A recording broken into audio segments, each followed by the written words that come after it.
बिस्मिल्लाहिर्रहमानिर्रहीम, अस्सलाम वालेकुम। आज के लेक्चर में हम लोग डिस्कस करेंगे discount allowed and discount received. Previous lecture में हम लोगों ने डिस्कस किया था accounting for sales and accounting for purchases. बेटा, डिस्काउंट अलाउड का ताल्लुक होता है अकाउंटिंग फॉर सेल्स से। मतलब आपने अपने आप को बिजनेस कंसीडर करना है, आपने डिस्काउंट अलाउ करना है तो किसको करोगे? कस्टमर्स को करोगे। और कौन सी ट्रांजैक्शन के ऊपर करोगे? जब आप उनको सेल्स कर रहे हो या जब आप उनसे अमाउंट रिसीव कर रहे हो। ये दो बातें हैं कि कब आपने उनको डिस्काउंट अलाउ करना है।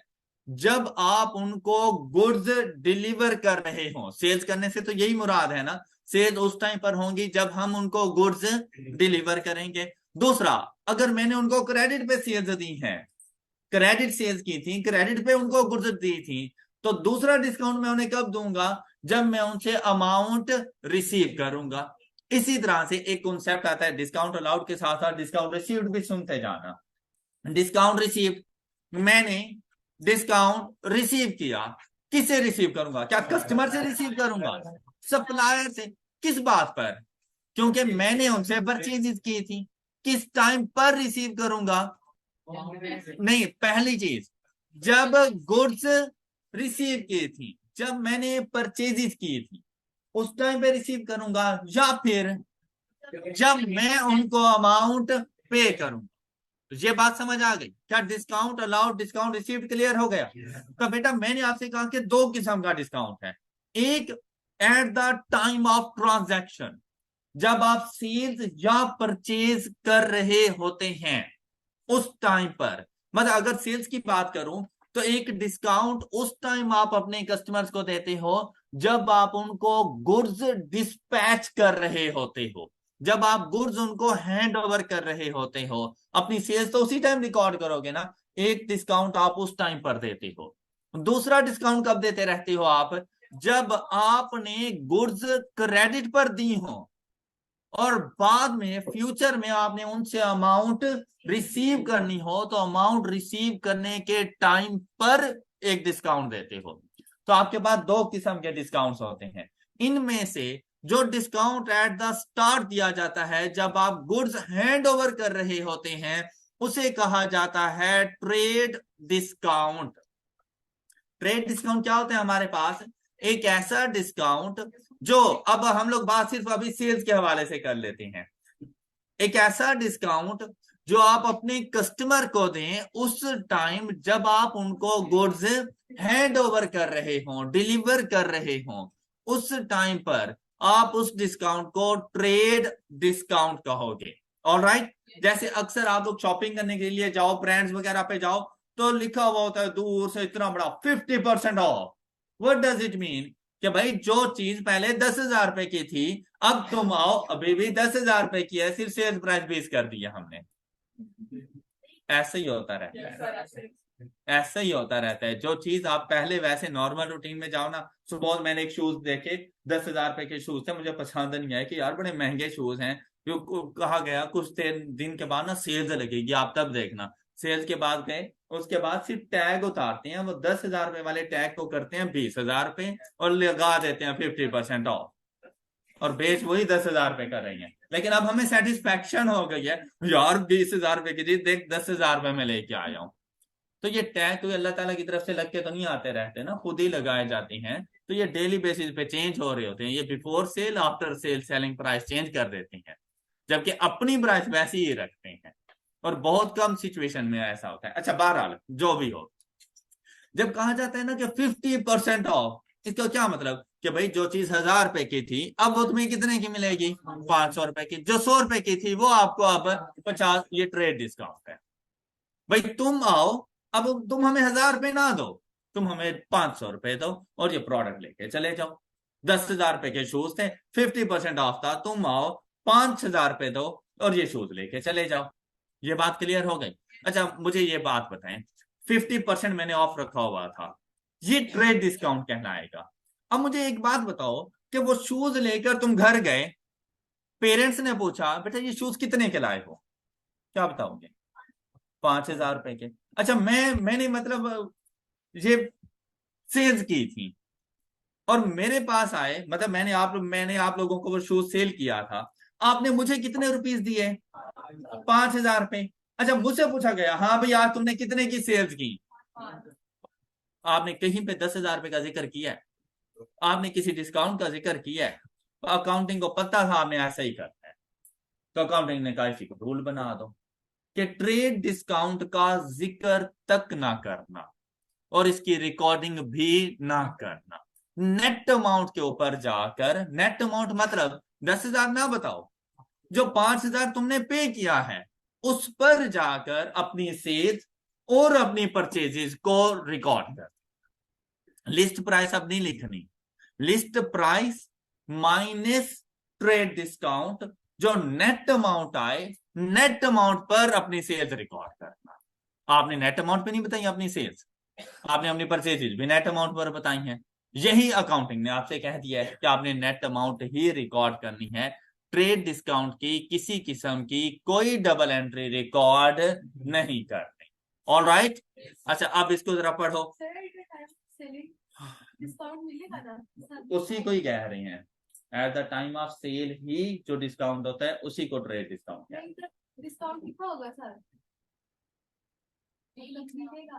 हाँ हाँ, मिलेगा मिलेगा, डिस्काउंट मिलेगा, लेकिन आफ्टर डिस्काउंट आप जो अमाउंट उसको पे करोगे आपने उसके ऊपर अपनी सेल्स और परचेजेस रिकॉर्ड करनी है। ओके। अच्छा, अब सुने सुने बात सुने, अब इसकी जरा थ्योरी को देखो। कहते हैं this is a definite price reduction. Discount हमेशा प्राइस रिडक्शन होता है, ये नहीं होता 100 रुपए की चीज डिस्काउंट लगाया हुआ है, डिस्काउंट लगाया, आप पहुंचे, हाँ भाई कितने की, मैंने कहा 120 रुपए। ऐसा तो नहीं है, ये तो कोई डिस्काउंट नहीं हुआ है ना। डिस्काउंट का वर्ड जैसे ही आता है इसको क्या मुराद होता है? Reduction in price. तो मतलब 100 रुपए की चीज अब आपको 100 की नहीं मिलने वाली, 80 रुपए की मिलने वाली है अब आपको। इसी तरह से चलो, गिवन टू अ, अब बेसिकली हम बात किसकी कर रहे हैं? डिस्काउंट अलाउड में ट्रेड डिस्काउंट की। तो डिस्काउंट अलाउड किसको करेंगे? तो इसीलिए उसने कस्टमर का वर्ड यूज किया, given to a customer at the time of sale. Sale transaction क्या मुराद? जब आप गुड्स हैंड ओवर करते हैं, जब आप रिस्क एंड रिवॉर्ड उसको ट्रांसफर कर देते हैं, जब आप गुड्स का कंट्रोल अपने कस्टमर को दे देते हैं, उस टाइम पर जब आप लोग कोई डिस्काउंट देते हो उसे कहा जाता है ट्रेड डिस्काउंट। फिर देखो, the invoice is issued at the, अब जब आपको वो बिल बना कर देगा, फुल प्राइस का बना कर देगा नहीं, जो आफ्टर डिस्काउंट अमाउंट होगी उसका बिल बना कर देगा, आपने पे भी वही करनी होगी। तो जो इनवॉइस बनाई जाती है वो हमेशा रिड्यूस्ड अमाउंट की बनाई जाती है, नेट अमाउंट की बनाई जाती है। सो देयर आर, जब इनवॉइस के ऊपर लिखा ही नहीं है डिस्काउंट्स वगैरह क्या है, आपने पे ही नेट अमाउंट की है, तो उस डिस्काउंट को रिकॉर्ड करने की जरूरत भी नहीं होती। No double entry problems caused by this type of discount. The sales revenue is simply recorded at net. किस चीज का नेट? ट्रेड डिस्काउंट का नेट अमाउंट जो आपके पास आए आपने उसके ऊपर अपना सेल्स रेवेन्यू जाके रिकॉर्ड कर देना है। अब ये आपको एग्जांपल दे रहा है, entity sells an item with list price of ₹100। वैसे लिस्ट प्राइस ₹100 है, लेकिन उसने मतलब निगोशिएट किया, हम लोग जाके जो बार्गेनिंग कर रहे होती हैं कि नहीं नहीं नहीं ये 1,000 रुपए की जैकेट नहीं है, 200 रुपए की देनी है, वो कहते हैं चल ना तेरी ना मेरी 250 रुपए निकाल। अच्छा, अब 250 रुपए में मान जाए ना, अब लाजमी बातें देने भी पड़ते हैं, बाद में बंदा सोचता है यार मैंने 200 ज्यादा नहीं बता दिया थे इसको। भाई अगर कोई पठान भाई जल्दी से मान जाए ना किसी बात के ऊपर, हम लोग सोचते हैं यार हमने कुछ ज्यादा ही बता दिए थे इसको। अच्छा, अब यहां पर जो आप लोग बार्गेनिंग करते हो ना, ये बार्गेनिंग आपका ट्रेड डिस्काउंट है।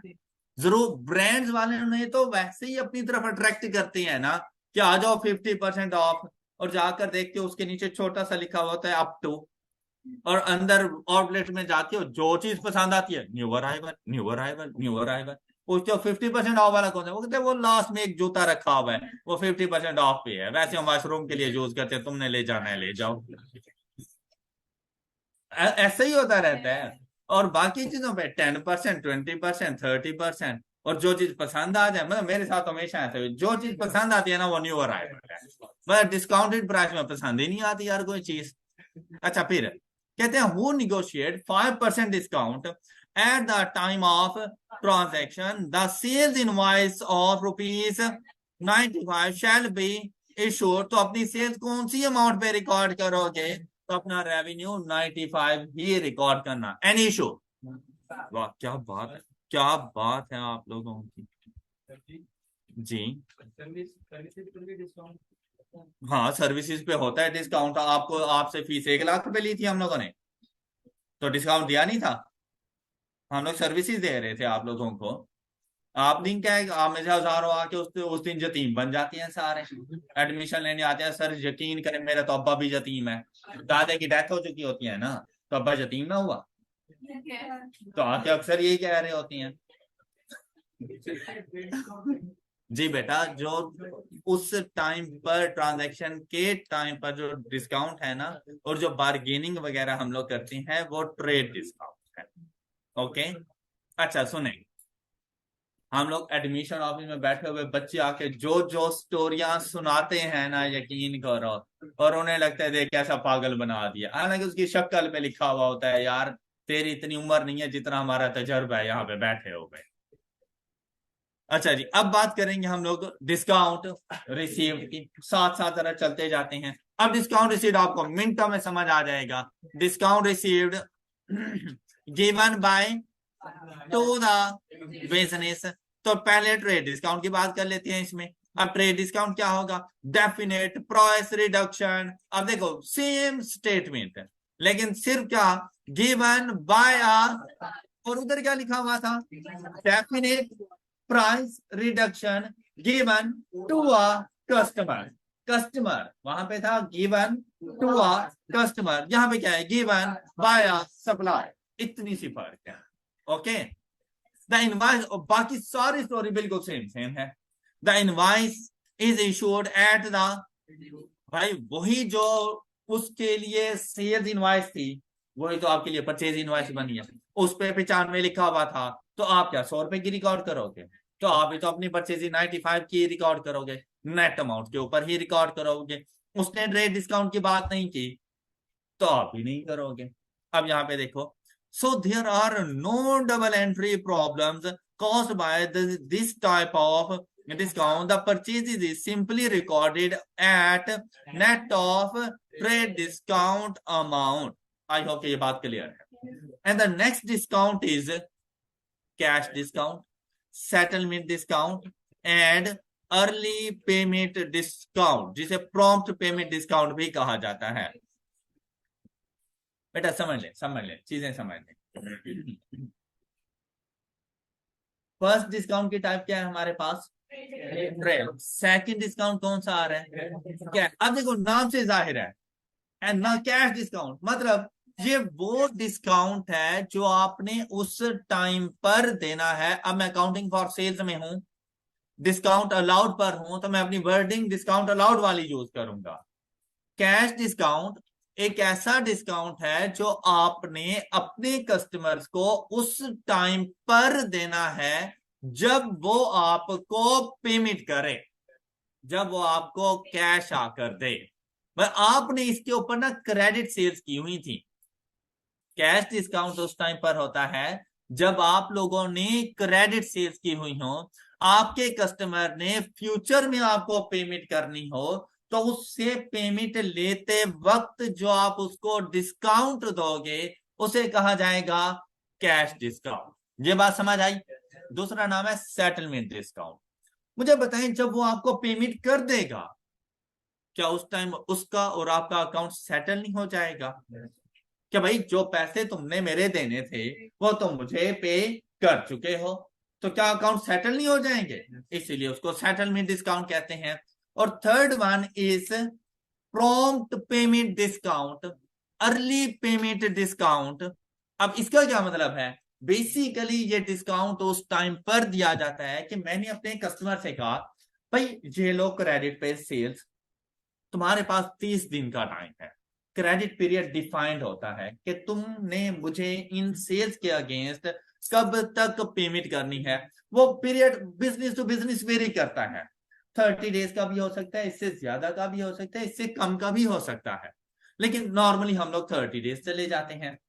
आप लोग देखिए ना, जैसे हम लोग है ना सैलरीड पर्सन, और घर में ग्रोसरी वगैरह की जरूरत हो तो घर के साथ जो किराना स्टोर होता है ना, हम उससे कह देते हैं यार घर में मेरे जितना भी सामान वगैरह जरूरत हो ना, ये बच्चा आएगा मेरे ब्याह पर, तुम इसको सामान दे दिया करो, हर मंथ की 5 तारीख को मैं तुम्हें पेमेंट कर दूंगा जैसे ही सैलरी मिलेगी। तो वो बेसिकली 1 मंथ क्रेडिट पीरियड होता है कि मैं आपको 1 मंथ तक का क्रेडिट दे सकता हूं। तो नॉर्मली कहा जाता है कि यार मैंने तुम्हें ना ये 1000 रुपए की सेल्स की है, उधार पे जा रही हैं, तुमने मुझे 1000 रुपए देने हैं, लेकिन 30 दिन के अंदर अंदर दे देना। ये बात समझ आ गई है? अभी मैंने डिस्काउंट की कोई बात नहीं की। अब आपने ना अपने कस्टमर्स को जरा मोटिवेट करना होता है कि आप उनसे जल्दी पेमेंट निकलवाएं। जल्दी पेमेंट निकलवाने के लिए आप उनसे कहते हैं भाई साहब आपके लिए एक ऑफर है, अगर ये पेमेंट तो मुझे 10 दिन में दे दो तो मैं ना तुम्हें 5% डिस्काउंट दे दूंगा इसके ऊपर। ये बात समझ आई है? वैसे 30 डेज में पे करोगे तो फुल अमाउंट पे करोगे, लेकिन अगर तुम मुझे 10 दिन के अंदर अंदर पेमेंट कर दो तो मैं तुम्हें 5% डिस्काउंट दूंगा। अब 1000 रुपए उसने देने थे, 5% डिस्काउंट कितना बनता है? 1000 का 5% 50 रुपीज का डिस्काउंट है। तो उसने मुझे कितनी अमाउंट देनी है? आप देखो, अगर विद इन 10 डेज पे कर देगा तो 950 रुपीज पे करेगा, लेकिन 10th डेज के बाद पे करेगा तो फिर फुल अमाउंट पे करेगा। अब ये डिस्काउंट वो डिस्काउंट है जो मैं उससे जल्दी रिकवरी के लिए ले रहा हूं कि वो मुझे अमाउंट जल्दी पे कर दे, उस बात पर मैं उसे डिस्काउंट दे रहा हूं। तो इसे कहा जाता है prompt payment discount. Prompt payment means early payment discount, अगर तुम मुझे जल्दी पेमेंट कर दोगे तो मैं तुम्हें ये डिस्काउंट दूंगा, जल्दी पेमेंट नहीं करोगे तो नहीं मिलना। आई होप कि हेडिंग समझ आ गई हो। तो बाकी रह क्या जाता है? तो बाकी चीजें भी समझ आ चुकी हैं। अब यहां पर जो इसकी अकाउंटिंग है ना, ये जरा सही से समझने वाली है। अब आपको ये पता चल चुका है कि बेसिकली कैश डिस्काउंट, सेटलमेंट या अर्ली पेमेंट डिस्काउंट होता क्या है। अगर परचेजेस के पॉइंट ऑफ व्यू से देखें तो मतलब उस टाइम पर जब हम अपने सप्लायर्स को पेमेंट कर रहे होते हैं, उस टाइम पर जो डिस्काउंट होता है उसे कहा जाता है कैश डिस्काउंट, सेटलमेंट डिस्काउंट या early payment, prompt payment discount. Clear है ये बात? इसकी ट्रीटमेंट अकाउंटिंग फॉर सेल्स में थोड़ी सी कॉम्प्लेक्स है और इनसे रेलिवेंट आपके पास अच्छे खासे क्वेश्चंस आ जाते हैं। तो इस वजह से इसकी ट्रीटमेंट को बहुत अच्छे से समझना। ये समझ आ गई ना तो आप लोगों को अकाउंटिंग फॉर परचेज इजीली समझ आ जाएगा, उसकी ट्रीटमेंट आसान है। अब यहां पर देखें भाई, सबसे पहले इसकी जरा थ्योरी को पढ़ लो कि है क्या कैश डिस्काउंट। कहते हैं a settlement discount might be offered, मतलब जरूरी नहीं कि आप हर कस्टमर को ही ऑफर करो और हर टाइम पर ही ऑफर करो। देखो यार, एक मेरा गुड कस्टमर है, गुड कस्टमर्स को डिस्काउंट देने की जरूरत नहीं होती। पता है कि यार ये हमारे, और ये भी पता होता है सुबह, जैसे अभी मैंने सैलरीड पर्सन की एग्जांपल दी, अब वो मुझे डिस्काउंट दे भी दे, यार मुझे तो कौन सी 15 या 20 तारीख को सैलरी मिलती है, मैं उस टाइम पे पैसों का अरेंजमेंट कहां से करूं? वो मुझे डिस्काउंट दे ना दे मेरे लिए कोई फायदा नहीं होता, तो मुझे डिस्काउंट नहीं देगा। उसे पता है कि यार ये पर्सन ऐसा है जिसने 5th को आकर ना मुझे सारी पेमेंट पे कर देनी है। डिस्काउंट बिजनेस किस टाइम पर देता है? भाई जब बिजनेस को शक पड़ता है ना, बंदा 2 नंबरी कर रहा है, मेरा पैसा डूब जाएगा, या ये तो अगले महीने बैरून मुल्क जा रहे हैं, इसने तो अपना वीजा लगवा लिया है, तो मेरे पैसे कौन देगा? कुछ भी रीजन हो सकती हैं। फाइनेंशियल क्राइसिस में जाने लगा है, इसके तो हालात ही खराब हो गई हैं, पता नहीं बाद में पैसे दे सके ना दे सके। अब देखो, अगर मैंने अपने एक कस्टमर से 100 रुपए लेने हैं, पहली बात मैं वेट करता रहूं कि मैंने 100 रुपए ही लेने हैं, मुझे पूरे 100 रुपए का नुकसान हो जाएगा। दूसरी बात, क्यों ना एक वाइज सा स्टेप लिया जाए, उसको ऑफर कराओ कि यार तूने मेरे 100 रुपए देने हैं, लेकिन अगर तुम मुझे 4-5 दिनों में पेमेंट कर देना, मैं तुझे 90 रुपए दे देना, तो मुझे 10 रुपीज का मैं तुम्हें डिस्काउंट दे दूंगा। अब देखो, अगर वो 90 रुपए, अब आपने उसको मोटिवेट किया है, अब थोड़ा सा वो भी सोचने पे मजबूर हो जाएगा, यार 100 रुपए देने थे लेकिन अब 90 रुपए देने हैं। अब मैंने ये ना परसेंटेज में लेके आया, अगर इसको बड़ी अमाउंट के साथ देखो तो अच्छी खासी अमाउंट बन जाती है। तो वो मजबूर हो जाएगा, कहेगा यार चलो ये तो अच्छी बात है, इसको 90 रुपए दे देता हूँ। उसका कर्ज उतर गया। आपको फायदा क्या हुआ? जो फ्यूचर में आपको 100 का लॉस होना था ना, वो आज आपने 10 रुपए के लॉस के साथ कवर कर लिया है। तो बताओ, 10 का लॉस ज्यादा अच्छा है या 100 का लॉस ज्यादा अच्छा है? तो है 10 का लॉस अच्छा है। 10 का लॉस अच्छा है, वो बर्दाश्त कर लो, अदरवाइज आपको 100 रुपए का लॉस हो जाना था। तो ये कैश डिस्काउंट उस सिचुएशन में दिया जाता है, अपने लॉस को मिनिमाइज करो।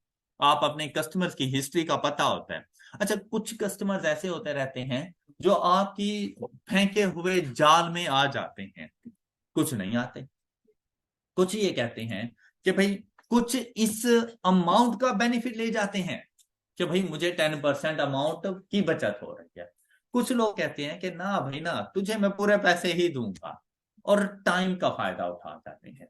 अब देखो, अगर इस बात को इस तरह से सोचो, बिजनेस पॉइंट ऑफ व्यू से, तुम लोग मेरे सप्लायर और मैं तुम्हारा कस्टमर, मैंने तुम लोगों से ना उधार पर 1 लाख रुपए की चीजें ले ली हैं। तुमने मुझे 1 लाख रुपए की उधार पर चीजें दे दी, मैं अपनी दुकान खोल के बैठ गया, मेरा पैसा लगा है, पैसा तुम्हारा है, काम मैं कर रहा हूं। 1 लाख रुपए तुमने मुझे कहा कि जनाब 10 दिन में अगर पेमेंट कर दोगे ना, तो हम ना आपको 5% डिस्काउंट दे देंगे। यार आप मुझे 5,000 रुपए का डिस्काउंट दे दोगे बस, लेकिन पैसा तो मेरा यूज हो जाएगा। मैंने कहा ना, तू अपना पैसा अपने पास रख, मैं तुझे 1 लाख रुपया ही दूंगा, लेकिन उस 1 लाख रुपए को 1 महीना इस्तेमाल करके मैंने 1,30,000 रुपए कमा लिया। पैसा आपका, मेहनत मेरी, आपको आपका 1 लाख रुपया पकड़ाया, 30,000 रुपए का हकदार बन के बैठ गया। तो कुछ लोग आपके उस क्रेडिट पीरियड का बेनिफिट उठाते हैं, और कुछ लोगों को पता है कि नहीं यार, मैं अगर खुद मेहनत करूंगा ना तो मुझे इतना बेनिफिट नहीं होने वाला, इसने मुझे ज्यादा बेनिफिट ऑफर कर दिया है, मैं इसको जल्दी से पैसे दे दूंगा और इसके बेनिफिट को अपना बेनिफिट बना लूंगा। राइट? तो हर कस्टमर की नेचर डिफरेंट डिफरेंट होती है। ये बात आप लोगों ने फिर स्टार्ट में ही सोचनी है कि आपका कस्टमर आपसे डिस्काउंट अवेल करेगा या डिस्काउंट को अवेल नहीं। ये उस टाइम पर सोचना है जब आप अपनी सेल्स की रिकॉर्डिंग कर रहे होते हैं। क्या आपको ये बात समझ आ गई है? सबको क्लियर है? मजा नहीं आया? हाँ, मजा नहीं आया, हाँ नहीं आया। A settlement discount might be offered in order to pursue। अब देखो, तमाम कस्टमर्स नहीं है, मतलब ये कैश सेल्स के ऊपर तो होता ही नहीं है। कैश सेल्स के ऊपर सिर्फ और सिर्फ ट्रेड डिस्काउंट होता है, वो आप अपने कस्टमर को दे सकते हो। ये वाला जो डिस्काउंट है आपने देना ही अपने क्रेडिट कस्टमर्स को है, इसका कैश कस्टमर से कोई ताल्लुक नहीं है। अच्छा, फिर देखें, टू परसू क्रेडिट कस्टमर्स, किस चीज के लिए उसको परसू करना है हम लोगों ने कि भाई हमें जल्दी से पेमेंट कर दो, टू पे अर्लियर। क्या ये बात मैंने आपको बता नहीं दी थी? अब अगर इंग्लिश में लिखी गई है तो आपको समझ नहीं आती, क्यों भाई? शुक्र है, अल्हम्दुलिल्लाह। फॉर एग्जाम्पल, अब देखो, हम लोग ना अंग्रेजों से 1000 गुना बेहतर है। हमें उनकी लैंग्वेज भी आती है, अपनी भी आती है, फिर अपनी मदर लैंग्वेज भी हमें आती है। अंग्रेजों को सिर्फ अंग्रेजी आती है और हम कहते हैं यार कितने जीनियस लोग हैं, हालांकि उन्हें हमारी जुबान नहीं आती। आप लोग उनसे 1000 गुना बेहतर हो। देखो भाई, अपना मयार ना आप लोग खुद बनाया करो। जब आप लोग जब खुद ही अपने आप को डिग्रेड कर देते हो, कोई और क्यों आएगा आपको भाई मोटिवेट करने के लिए? तो अपना लेवल ना पहले खुद सेट किया जाता है, फिर दूसरों को बताओ कि भाई मैं इस लेवल पे हूं, मुझसे बात करने से पहले 1000 मर्तबा सोच लेना। All right? तो आप लोग अंग्रेजों से 1000 गुना बेहतर हो। आपको अपनी मदर टंग भी आती है, फादर टंग भी आती है उसकी टंग भी आती है, नेशनल टंग भी आती है, और आपको इंटरनेशनल लैंग्वेज भी आती है। आओ वो भी टंग दे दे। अच्छा जी, फिर सुनो, अ कैश डिस्काउंट, सुनो सुनो बात सुनो, देखो मजाक के टाइम पे मजाक एंजॉय करो, उसके बाद फौरन स्टडी के ऊपर, उसके बाद अपने ही ये चोंचना बंद रखो। बस हो गया, बच्चों ने हंस लिया है, अपनी चोंच फिर बंद रखो, मुझे तुम्हारी बातों में कोई हंसी नहीं आती। ओके, हाँ। अब कैश आपको मेरी बातों में नहीं आती तो क्यों हंसे हो बेशरम लोगो। A cash discount of 4%। अच्छा, ये परसेंटेज भाई कोई फिक्स्ड नहीं है, कस्टमर का मुंह देखकर डिस्काउंट ऑफर कर और अपनी हैसियत भी देखकर पता चले कि भाई तो मुझे आज पेमेंट कर 100% डिस्काउंट, तो मतलब अब ऐसी भी कोई बात नहीं होती। तो डिस्काउंट की वैल्यू ये बिजनेस टू बिजनेस ये चीजें वेरी करती हैं। ओके, अच्छा फिर देखो 4% may be offer to a customer if pays within. अब इसके ऊपर ना कंडीशन लग जाती है कि अगर तुम मुझे जल्दी पेमेंट करो तो मैं ये तुम्हें डिस्काउंट दूंगा, otherwise he will pay full amount with in 30 days। That is normal credit term of the. अच्छा, ये जो पूरी स्टेटमेंट है ना, इसको इन शॉर्ट कुछ यूं लिखा जाता है 4/10, n/30। तब वो पूरी इंग्लिश की स्टेटमेंट लिखने की जरूरत नहीं है। अब आपको अगर वो सिर्फ ये चीज लिखकर दे देना ब्रैकेट्स में, इट मींस दैट एन से मुराद है time period, credit term, total credit term is 30 days, n/30 से मुराद है total credit period is 30 days।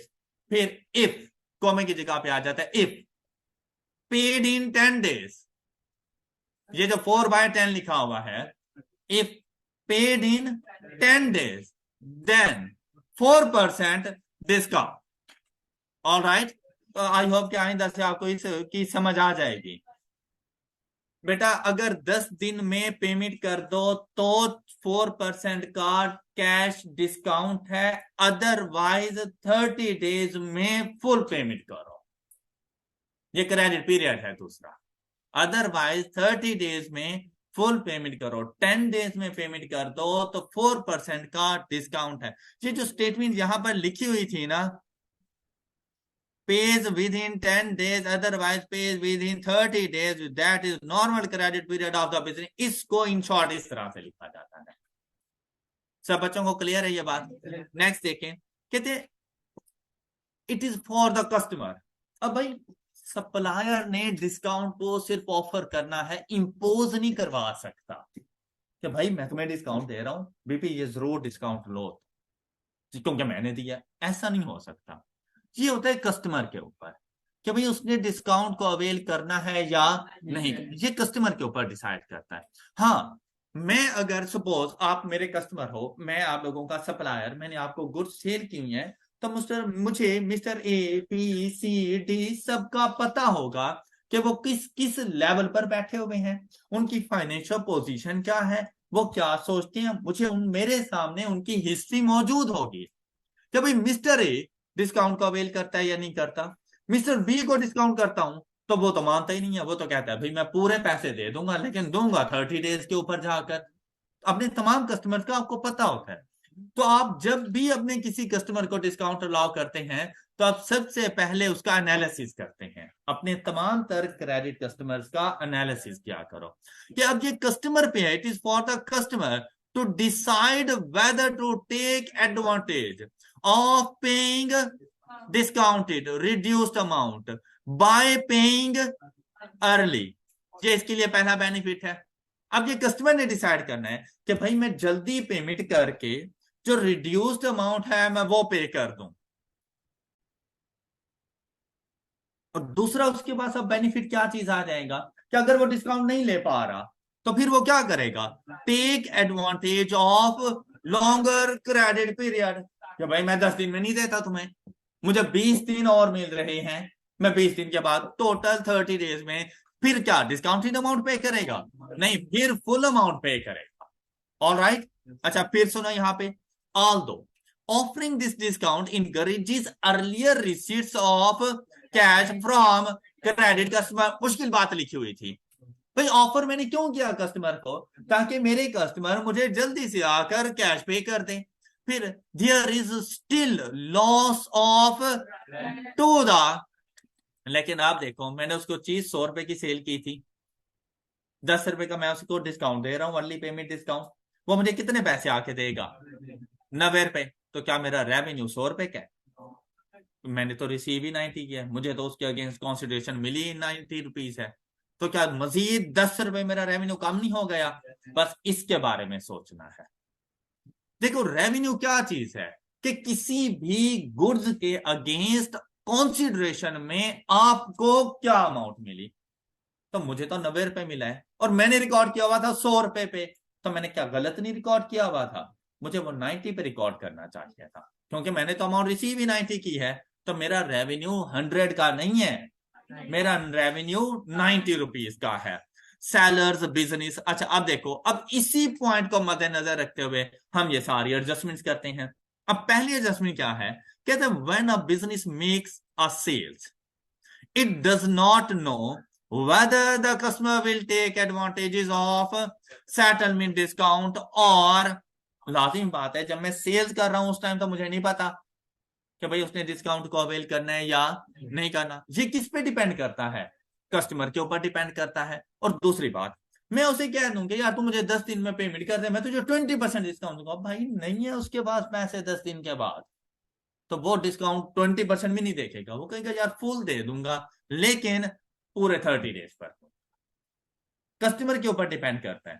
फिर क्या कहता है? Therefore it is dealt in following veg. अब दो सिचुएशंस है कि जब आप लोगों ने अपनी सेल्स की ट्रांजैक्शन को रिकॉर्ड करना है, जब आप लोगों ने अपने रेवेन्यू को रिकॉर्ड करना है, जब आप लोगों ने कस्टमर्स को गुड्स डिलीवर करनी है उस टाइम पर रिकॉर्डिंग क्या करनी है? तो कहते हैं कि record the revenue for full amount. आपने फुल अमाउंट के साथ अपना रेवेन्यू रिकॉर्ड कर देना है। कब?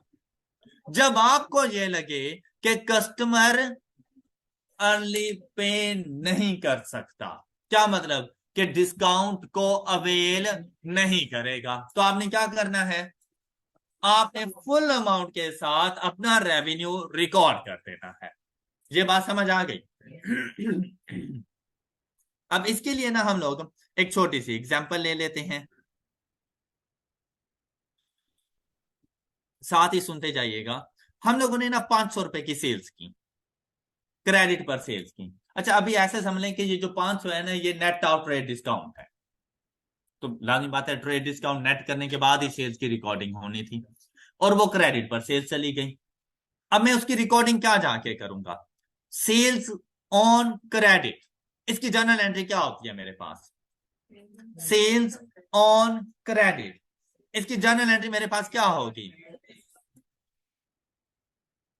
Receivables debit and sales credit. कितने रुपीस की गुड्स थी?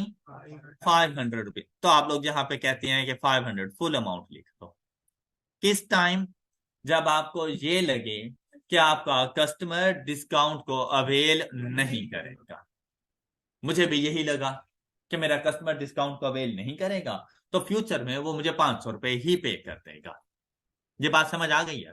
तो आपने ये जो ट्रांजैक्शन है ये उस टाइम ट्रांजैक्शन रिकॉर्ड करनी है जब आप अपने कस्टमर को गुड्स डिलीवर कर रहे हो। अच्छा फिर फ्यूचर में क्या हुआ? अब डिस्काउंट को अवेल किया या नहीं किया उसका पता तो फ्यूचर में चलेगा जब वो पेमेंट करने के लिए आएगा। और मेरा कस्टमर मेरी एक्सपेक्टेशंस के बिल्कुल ऊपर उतरा। क्या एक्सपेक्टेशन थी? कि डिस्काउंट, और उसने भी डिस्काउंट को अवेल नहीं किया, तो मुझे कितनी अमाउंट आके पे करेगा? 500 फुल पे करेगा। जब आके पेमेंट करेगा उस टाइम पर मैं क्या रिकॉर्डिंग फिर कर दूंगा?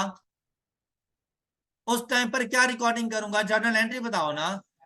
कैश या बैंक अकाउंट डेबिट हो जाएगा कितने से?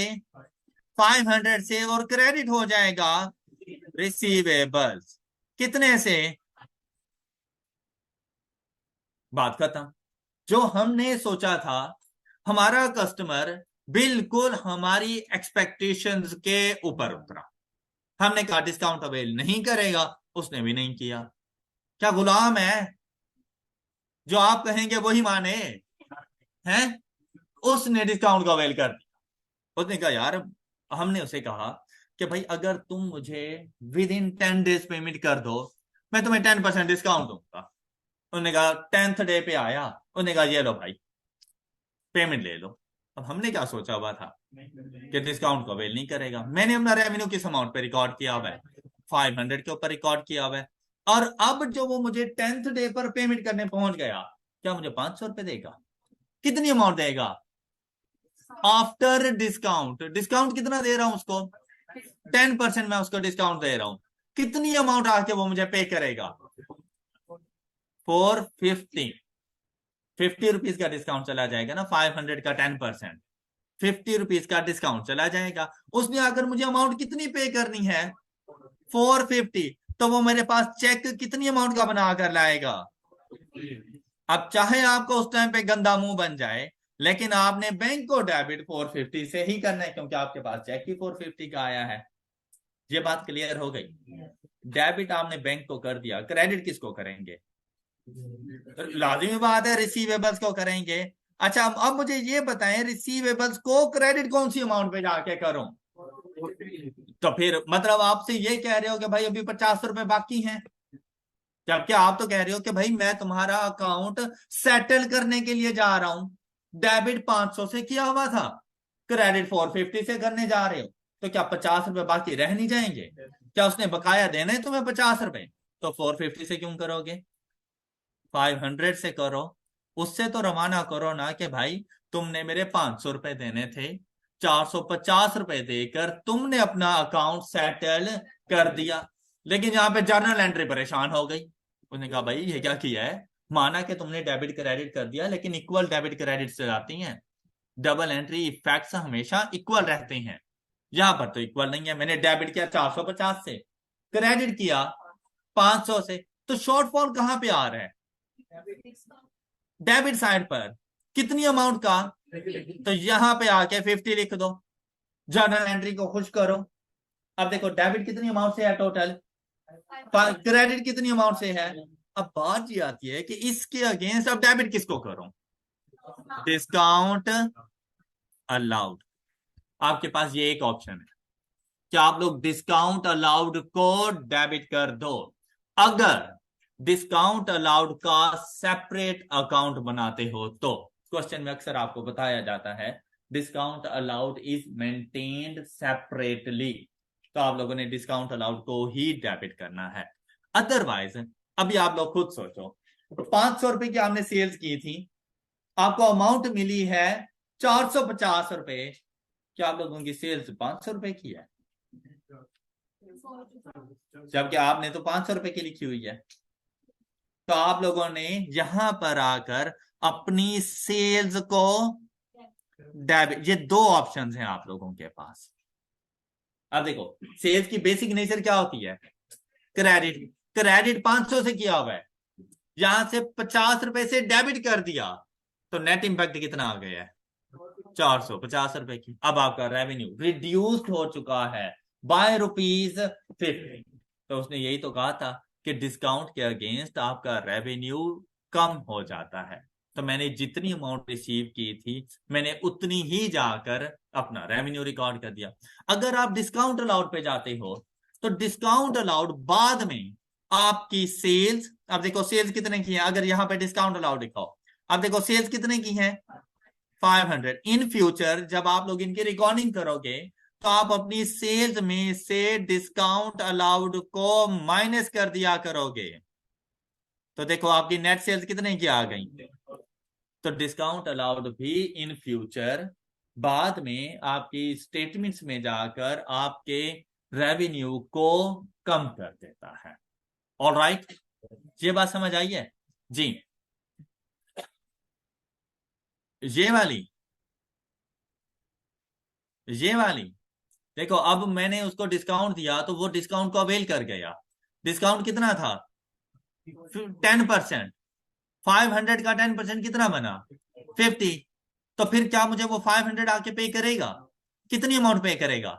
तो बैंक वो चेक तो 450 का बना कर लाएगा ना। या मुझे कैश आकर देगा तो 450 रुपए देगा, तो कैश या बैंक को डेबिट 450 से करो, लेकिन रिसीवेबल्स को क्रेडिट फुल अमाउंट से करो, क्योंकि आपने इसके अकाउंट को सेटल करना है। अब ये जो डिफरेंस आ रहा है ना इन दोनों अमाउंट्स के दरमियान 50 रुपीज का, वो कहां चला जाएगा? डिस्काउंट अलाउड के तौर पर चला जाएगा या फिर सेल्स के तौर पर चला जाएगा। क्लियर? अच्छा, अब इसकी स्टेटमेंट यहां पे पढ़ो। उसने कहा था कि आपने अपने रेवेन्यू को फुल अमाउंट पे रिकॉर्ड करना है, हमने कर दिया। कब? जब आपको ये एक्सपेक्टेशन हो कि आपका कस्टमर जल्दी पे नहीं करेगा, तो इसकी दो सिचुएशंस आ जाती हैं। If customer does not pay early, तो कितना, क्या फुल अमाउंट ही उसने जाके पे करनी है? If customer does not pay early as expected, the full amount is due as recorded. तो ये देखो, ये फर्स्ट वाली जर्नल एंट्री ये आपको समझ आ गई, ये इसने सिचुएशन बताई। अब दूसरी सिचुएशन इसी की देखें। कहते हैं कि इफ कस्टमर पेज अर्ली, हम हमारी एक्सपेक्टेशन क्या थी कि उसने डिस्काउंट को अवेल नहीं करना, लेकिन उसने जल्दी पे करके डिस्काउंट को अवेल कर दिया। अब क्या करना है? And entitled to discount recognize the reduction in revenue. अब आपके रेवेन्यू में कितने की रिडक्शन आ रही है? 50 रुपीज की। तो कहते हैं उस 50 रुपीज का क्या करना है आप लोगों ने? जो रिडक्शन इन रेवेन्यू है आप लोगों के पास, by the amount of discount reduction in revenue में रिकॉर्डेड बाय डेबिटिंग, मतलब डेबिट करना। किसको डेबिट करोगे? कहते हैं या तो रेवेन्यू के अकाउंट को कर दो, सेल्स का अकाउंट, या तो रेवेन्यू के अकाउंट को डेबिट कर दो डायरेक्टली, या फिर दूसरा ऑप्शन क्या है आपके पास? डेबिट करो किसको? डिस्काउंट अलाउड अकाउंट को, which is eventually deducted from sales revenue, similar to ये जैसे मैंने साइड पे जाके लिखा था कि बाद में वो कहता है कि आपके इस सेल्स में से ये डिस्काउंट अलाउड माइनस हो जाता है, इसी तरह सेल्स रिटर्न भी यहां पर आकर माइनस हो जाती हैं और नेट सेल्स रिकॉर्ड की जाती हैं। ये बात क्लियर हो गई? अच्छा, अब हम लोगों ने ना कैश डिस्काउंट में से अभी इसका हाफ पोर्शन पढ़ा है, अब इसका हाफ पोर्शन रहता है, ये इंशाल्लाह हम लोग नेक्स्ट लेक्चर में डिस्कस करेंगे। That's all for today. अपना ख्याल रखिएगा। अल्लाह हाफिज।